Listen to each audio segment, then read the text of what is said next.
Amis joueurs, bonjour, j'espère que vous allez bien chez vous, ravi de vous retrouver pour cette nouvelle vidéo sur la chaîne, c'est Thomas, comme toujours, et vous êtes sur Il était un jeu.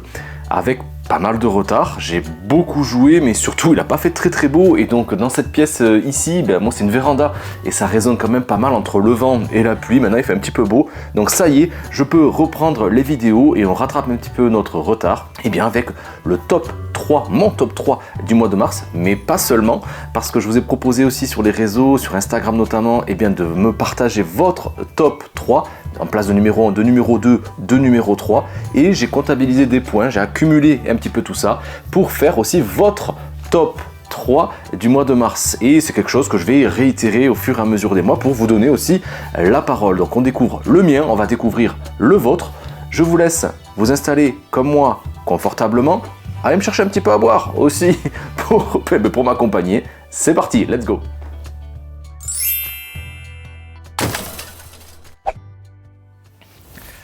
À la place de numéro 3, c'est un jeu dont je vous ai parlé en vidéo. J'avais proposé une vidéo spécialement dédiée. Non pas que je sois chauvin, mais un petit peu aussi. C'est un jeu que j'ai beaucoup joué sur BGA. Et c'est un jeu créé par mon ami Alexandre Aguilar. C'est Chat de poche, accompagné bien sûr de Romaric Gallonnier, illustré par Jonathan Auconte. C'est à partir de 8 ans, 15 minutes les parties, pour 2 joueurs exclusivement. C'est un jeu donc que j'ai énormément joué sur BGA, avec énormément de joueurs internationaux. Les joueurs d'échecs s'y retrouvent a priori, en tout cas c'est ce que j'ai entendu.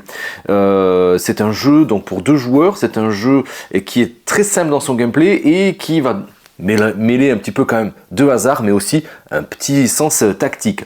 C'est un jeu qui va nous demander de disposer 25 tuiles au hasard, face cachée, sauf celle du milieu qu'on va révéler. Et chaque joueur va jouer une faction de chats, avec 5 tuiles chat à sa faction, et donc 5 tuiles pour aussi l'adversaire. Il y a 5 chiens qui sont aussi mélangés dans tout ça. Le but sera pour les chats de récupérer le reste des tuiles, les proies, et d'être celui qui en récupérera le plus pour avoir donc le plus de points de victoire et gagner la partie. À son tour, on va tout simplement révéler la tuile de son choix et l'inverser, l'échanger avec une autre tuile selon la figure qu'on va révéler. Si c'est un chat, on devra le déplacer de 2 cases orthogonalement. Si c'est une proie, ça sera de 1 case tout autour. Et si c'est un chien, ça sera au choix sur toute la colonne ou toute la ligne. Le but, c'est qu'une fois que tout sera révélé, le tableau qui sera constitué, on va faire le décompte des points entre les chats qui attraperont des proies. Les chats ont aussi un pouvoir, une capacité, on va dire, une puissance qui sera déterminante. S'il y a plusieurs chats sur la même proie, on va additionner les chats de telle ou telle faction, et celui qui sera le majoritaire gagnera. Les égalités ne remporteront aucune proie, mais aussi il faudra faire attention bien sûr aux chiens en fonction des flèches, de l'indication des flèches, du sens des flèches, qui vont éloigner les chats, qui vont les éliminer de la partie. Et on va jouer comme ça au fur et à mesure. Et c'est quand même assez prenant au début, c'est assez déroutant, on peste un petit peu contre ce hasard-là, et plus on y joue, enfin c'est vraiment mon ressenti, et le ressenti aussi de nombreux joueurs que j'ai pu rencontrer, plus on y joue, et plus on découvre un petit peu ce sens tactique. On va pas forcément révéler la tuile forcément adjacente, on va peut-être la prendre à 2 cases, comme ça on pourra essayer de tenter de bloquer l'adversaire, d'essayer de mettre les chats peut-être dans un angle, dans un côté, de mettre tous ces chats à côté, comme ça ils n'auront pas de proie qui seront juste à côté, et donc ils vont pas marquer de points.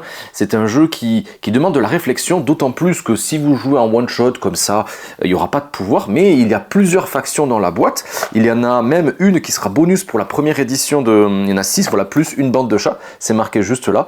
Ce sont les Phantominous qui sont exclusifs à ce premier tirage là. Chaque faction a des puissances différentes, il y a toujours 5 chats à chaque fois, mais ils ont aussi un capitaine de rang qui a une capacité bien particulière. Par exemple, ça sera aussi d'attraper sur les côtés, d'être inversé et de se positionner à la fin de la partie au milieu. Si un chien est à côté du capitaine, eh bien on pourra inverser les flèches. Bref, toutes les factions ont une façon différente d'être jouées, et ça, c'est quand même très fort. Il y aura des factions bien sûr favorites, et les illustrations, je ne suis pas revenu dessus, mais je vous avais montré dans la vidéo dédiée. D'ailleurs, n'hésitez pas, encore une fois, à aller checker ça. Les illustrations, elles sont à chaque fois unique par un illustrateur différent. Jonathan Oconte est derrière ça, mais il y a quand même d'autres illustrateurs qui sont derrière. C'est vachement beau, c'est chatoyant, c'est super agréable aussi à manipuler. Les tuiles sont d'excellente facture. On retrouve un autre jeu, Solstice, dans le même format. C'est vraiment un jeu chat de poche. Ouais, c'est le jeu qu'on peut amener très simplement en vacances. Les règles sont très faciles à comprendre. Vous l'avez vu, ma vidéo elle dure que quelques minutes. Donc c'est un jeu, oui, que j'ai beaucoup apprécié. Vous allez voir, hein, en ce mois de mars, il y a quand même beaucoup de jeux qui sont sortis et beaucoup de petits jeux. Et peut-être, je crois, oui, qu'il y a quasiment que des petits jeux. Et Chat de Poche en faisait partie. Le deuxième jeu que j'ai trouvé assez extraordinaire, pourtant c'est pas le format que je plébiscite, c'est pas un truc que j'apprécie beaucoup.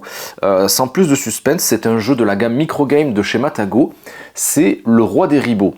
C'est assez impressionnant comme avec 4x4 factions, donc avec 16 cartes, on peut faire un jeu incroyable. Je suis pas forcément client, mais j'avoue que c'est un jeu qui est extrêmement brillant. Il m'a fait une grosse claque, même si je ne suis pas le meilleur.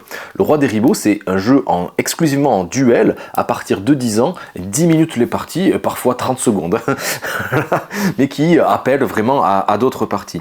Le Roi des Ribauds, c'est un jeu dans lequel on va disposer 4 cartes face au milieu entre les deux joueurs. Ces 4 cartes elles sont totalement au hasard. On distribue là aussi des cartes aux joueurs, qui en auront toujours 3 en main, et c'est parti. Il y a 4 factions, 4 rôles on va dire, le roi, la reine, l'assassin et le chevalier, et chacun a une particularité. Le but du jeu, c'est d'arriver peut-être avec ces personnages-là, eh bien, à gagner la partie. Comment? Eh bien, chaque personnage va aussi avoir sa particularité pour gagner. Par exemple, si je veux gagner avec des rois, eh bien, il faudra qu'à mon tour de jeu, je révèle un 3e roi au centre de la table. Et pour ça, eh bien, je vais peut-être jouer un roi. Le roi me dit, il a une capacité de retourner une carte, et si c'est la 3e qui est au centre de la table, eh bien, j'ai gagné la partie. Si, par exemple, aussi avec les reines, si j'arrive à faire un tour complet, c'est-à-dire j'ai 3 reines en main, mon adversaire joue et je peux lui révéler que j'ai bien gardé les 3 reines, j'ai gagné la partie. Mais comment on peut faire un petit peu pour jouer? Eh bien, à son tour de jeu, on devra forcément se délester d'une carte de notre main et soit l'échanger face cachée avec une carte face cachée ou visible du centre de la table, je récupère tout ça, soit je peux très bien la jouer aussi face visible et activer sa capacité. Le roi, comme on l'a vu, permet de révéler une carte. Le chevalier va nous permettre d'inverser et peut-être de retourner une carte. La reine, si je la joue, me permet de checker 2 cartes chez l'adversaire et si c'est une reine, eh bien de la faire défausser. L'assassin me permet de regarder 2 cartes face cachée de la cour au milieu de la table. Le roi, je ne l'ai pas dit, mais là aussi, on n'est pas obligé de révéler une carte, on peut très bien aussi piocher 2 cartes et se délester de 2 cartes, ce qui va un petit peu renouveler notre jeu et aller chercher un petit peu dans la pioche. Tout est histoire de stratégie, parce que là, il n'y a que 16 cartes, une fois que la défausse est finie, on remet le tout, donc on peut très bien checker, ok, les 4 rois ils sont dans la défausse, les assassins il n'y en a pas, les reines, ok, les reines elles sont toujours pas sorties, moi j'en ai pas, je les ai pas vues au centre de la table, donc peut-être que l'adversaire les a en main, il faut peut-être que j'aille vraiment regarder ce qu'il a en main. C'est un jeu qui est brillantissime, je vous conseille vraiment d'y jouer, c'est un jeu qui est très calculatoire, un peu à rôle caché, mais je vous le dis, avec Pierre, l'ami, si tu passes par là, je te fais un bisou. J'ai mis 10 parties, je crois, à remporter et à comprendre un petit peu comment le jeu veut nous faire un petit peu réfléchir sur tous ces rôles-là. Il faut bien sûr maîtriser ces rôles-là. Le jeu est aussi disponible sur VGA. J'y ai pas joué, mais voilà, c'est un jeu de la gamme Microgame. Ils en sortent très souvent. Voilà, comme je vous disais, moi je suis pas forcément client, mais celui-là, il est assez incroyable. Donc oui, Le Roi des Ribauds. Il est en numéro 2 et voilà, vous avez vu ces illustrations, elles sont magnifiques, c'est assez incroyable. La première sensation qui sort, c'est ces dorures qui sont sur les cartes. À chaque fois, les joueurs sont assez subjugués par ça.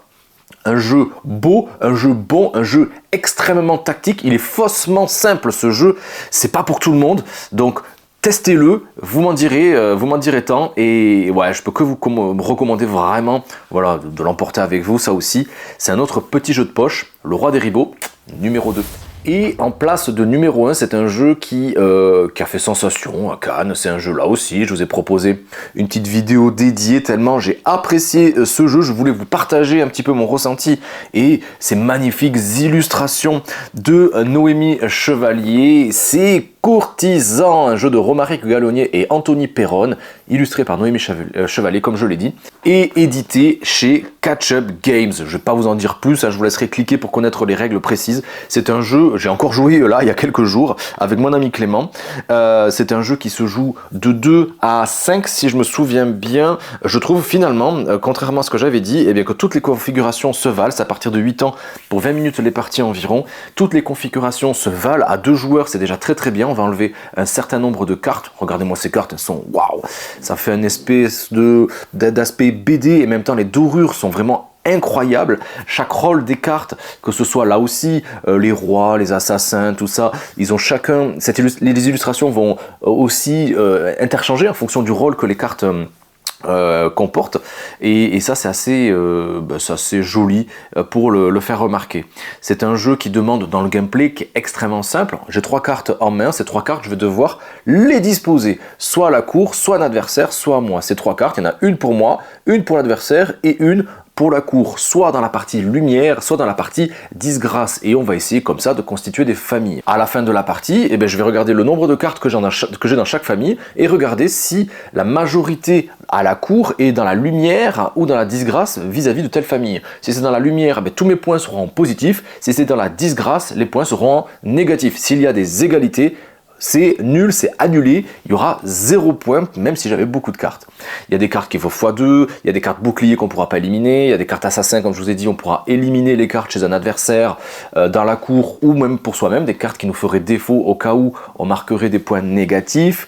Bref, il y a tout ça qui entre en jeu, des cartes aussi espions qu'on pourra dissimuler chez nous, chez l'adversaire ou à la cour aussi et qui vont mettre un petit peu de peps dans ce jeu-là. C'est un jeu de bluff, oui, c'est un jeu de chaos. Des fois, on contrôle pas grand-chose. Je trouve que plus on est nombreux et plus il y a de chaos, mais étonnamment ce chaos-là il plaît énormément, que ce soit au Festival de Cannes où il a été présenté en avant-première, mais que ce soit aussi dans mon entourage proche, en asso. C'est un jeu qui demande et qui les joueurs le redemandent à chaque fois. Les parties sont plutôt rapides, d'autant plus qu'on a envie de tester d'autres stratégies à chaque fois, car on a 2 petites cartes objectifs aussi, et plus on connaît le jeu, et plus on va essayer aussi de deviner les objectifs que les adversaires ont en fonction de, voilà, s'ils jouent plein de cartes de la famille des crapauds en positif, on se dit peut-être que son objectif c'est qu'il soit en positif à cet endroit-là. Tiens, toi tu vas jouer pas mal de boucliers, peut-être que ton objectif c'est d'avoir des boucliers. Bon, voilà, donc on va essayer de contrer un petit peu ça, même si des fois on pourra évidemment pas, mais c'est un jeu qui mérite amplement cette place de numéro 1 et qui a marqué quand même ce début d'année 2024. Le tapis de jeu, il est en tissu, il est tressé, c'est quand même très satisfaisant aussi. Le plaisir de jeu, il passe aussi par un matériel de qualité, donc je tenais aussi à souligner et à féliciter l'édition pour ce travail-là. Donc voilà, et bien les 3 jeux que j'ai plébiscités ce mois-ci, Chat de poche 3, Le Roi des Ribauds 2, et Courtisan 1, c'était mon top 3 de ce mois de mars. Et comme promis, eh bien, on va faire un petit clap et on va passer aux 3 jeux que vous avez plébiscités en ce mois de mars. C'est parti! Le jeu qui arrive en 3e position, j'espère pouvoir vous l'illustrer quand je vais monter cette vidéo parce que ce jeu, je ne l'ai pas. Et pourtant, j'ai fait plus de 200 partie sur BGA, un jeu qui est dans le format et par l'éditeur de Sea Salt and Pepper, c'est Pixies. C'est Pixies qui arrive pour vous en 3e position. Pixies, c'est un jeu que j'ai vraiment beaucoup joué, peut-être même jusqu'à m'en dégoûter un petit peu, et c'est un jeu que je vous conseille exclusivement pour 2 joueurs, même si on peut jouer à 3, 4, peut-être 5 si je me souviens bien. Les parties c'est une quinzaine, une vingtaine de minutes et j'imagine que c'est à partir de 8 ou 10 ans. Au moment où je tourne cette vidéo, je ne l'ai pas sous les yeux donc je peux pas trop vous en dire plus. C'est un jeu qui est plutôt satisfaisant aussi dans son gameplay. On va devoir positionner des cartes dans l'ordre, hein, comme une sorte de tableau de 1, 2, 3, 4, 5, 6, 7, 8, 9 et à son tour de jeu, eh bien, il y aura des cartes dans une sorte de rivière.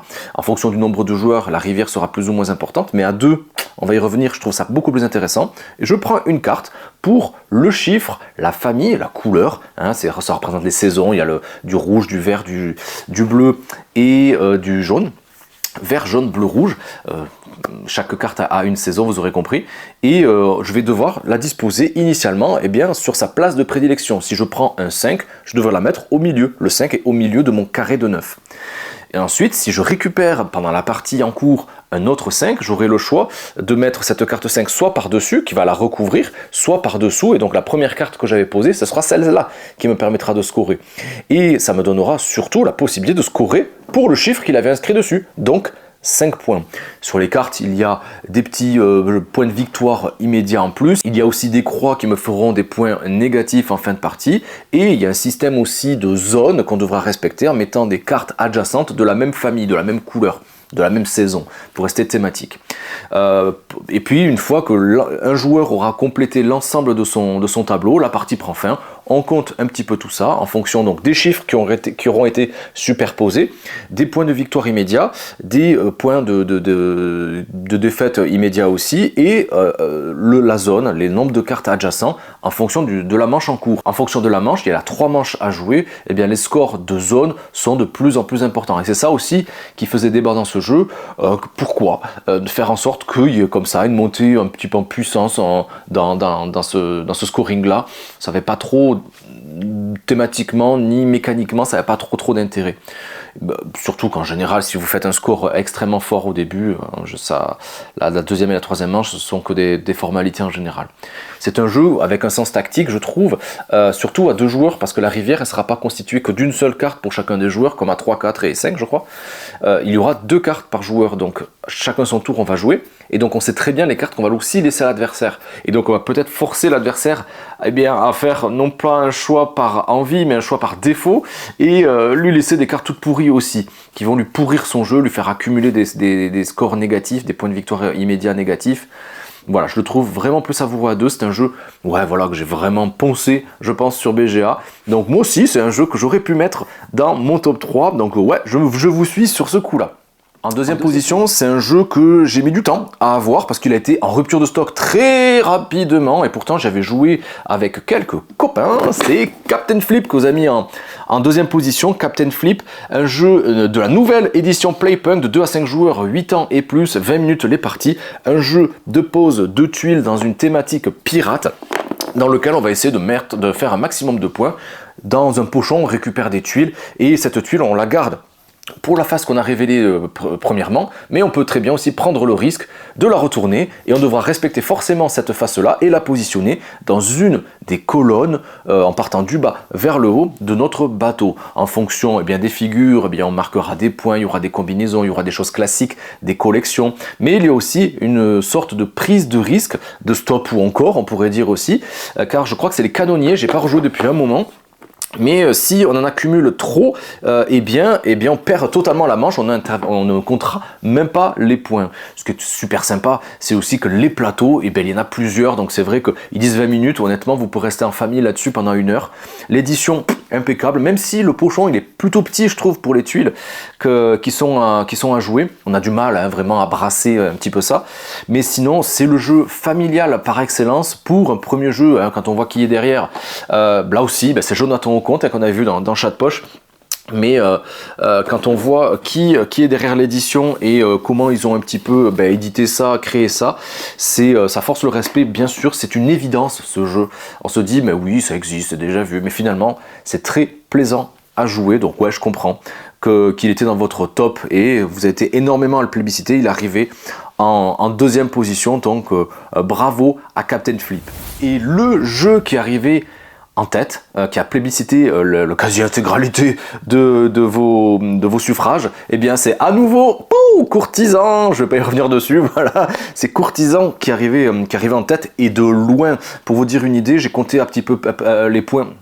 Pour vous donner un ordre d'idée, les points, je les ai comptés de telle façon que quand vous me donniez un numéro 1, je mettais 5 points, le deuxième, je mettais 3, et si vous le citiez en troisième position, je mettais 2 points. Courtisan est arrivé à 40, il y avait Pixies, 33, Captain Flip, à 15, et ensuite j'ai Kutnaora, et ensuite c'était que des petits points. Il y a du Villainous, du Art Project, le Roi des Ribauds, elle n'a pas très souvent cité. J'ai du Over Café aussi, 2 pommes 3 pains aussi, très bon jeu.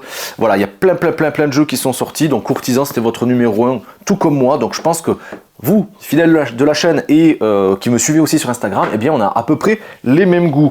Mais j'aurais très bien pu aussi vous citer Storybox, que j'ai ultra kiffé, on y joue très souvent, même avec les enfants ça tourne très très bien. Marabunta que j'ai beaucoup apprécié, très décrié aussi, mais je trouve que le flip, le roll and write pardon, et le côté conquête de territoire, même si c'est pas ultra poussé, je le trouve très satisfaisant. Et ce côté divide, on va diviser les dés, franchement je trouve ça très satisfaisant, mais je vous en avais parlé dans une vidéo. Et aussi il y a le petit jeu Solstice dont je vous parlais, qui est de la même édition de Lumberjack Studio que Chat Poche. Solstice, un petit jeu de quelqu'un qui est pas trop connu dans le game, c'est Bruno Catala et Corentin Lebras, qui est pour 2 joueurs là aussi, à partir de 8 ans, 15 minutes. Un jeu de constitution de puzzle où chacun on va essayer de créer un paysage et on va scorer si on arrive à monter en général à la montagne, allumer des flambeaux, et avec peut-être des esprits de la forêt aussi qu'on arriverait à apprivoiser si on arrive à connecter des tuiles en carré à chaque fois. Bref, c'est un jeu que là aussi j'ai énormément joué sur BGA, plus de 100 parties aussi, donc je peux que vous le conseiller. Voilà, il y a eu énormément de jeux, plutôt des petites boîtes dans ce que vous avez vu, mais voilà, c'était mon mois de mars. Le mois d'avril, il arrive très bientôt aussi. Je suis prêt à le monter. Il y a des plus gros jeux là cette fois-ci. Donc restez à l'affût et j'espère que vous serez au rendez-vous. Et bien voilà les amis, j'espère que cette vidéo vous aura plu. Encore une fois, j'étais vraiment ravi de vous proposer cette vidéo sur la chaîne. N'hésitez pas à me faire savoir et valoir votre top 3 si vous n'avez pas participé à ça. N'hésitez pas à me rejoindre donc sur Instagram aussi pour me proposer, vous verrez, on proposera d'autres choses pour le mois d'avril. N'hésitez pas à liker, partager, commenter et surtout à vous abonner à la chaîne. Ça encourage bien sûr les créateurs de contenu et ça monte aussi dans l'algorithme assez perturbant de YouTube en ce moment. Et je vous laisse avec le catalogue de vidéos pour aller voir les vidéos que je vous ai proposées tout dernièrement sur la chaîne. Et sur ce, je vous dis à très bientôt les amis. Merci à vous. Ciao!